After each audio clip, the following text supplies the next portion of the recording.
IFOP qui interroge les Français de droite et les sympathisants LR sur ce fameux mode de désignation et c'est partagé. 73% des sympathisants sont favorables à un congrès des adhérents pour soutenir un candidat sans organisation de primaire, un tout petit peu moins. 69% voient d'un bon œil que soit désigné celui qui fait le meilleur score dans les sondages au premier tour et seulement 52% veulent une primaire. Donc, c'est flou, c'est pas tranché.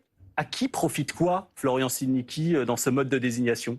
En tout cas, on voit bien que ça ne fait pas partie, en France, de la culture historique de la droite républicaine, que ce genre de procédé pour désigner le candidat. La droite en France, elle est plutôt légitimiste, et donc elle a tendance à vouloir désigner un leadership naturel qui ne s'exprime pas aujourd'hui clairement. Et d'ailleurs, on peut dire que cette primaire, elle est extrêmement étrange, parce que les deux qui ont le plus de chances de la remporter ne sont plus membres du parti politique dont ils participent à la primaire et dont ils revendiquent l'incarnation une fois la victoire, le cas échéant, obtenue. C'est donc extrêmement étrange et ça révèle aussi l'incapacité des Républicains, comme d'ailleurs du Parti Socialiste, d'avoir su tirer les leçons de la dernière élection présidentielle et de s'être réinventé en proposant aux Français une nouvelle offre politique, ce qu'avait plutôt bien su faire Emmanuel Macron par exemple.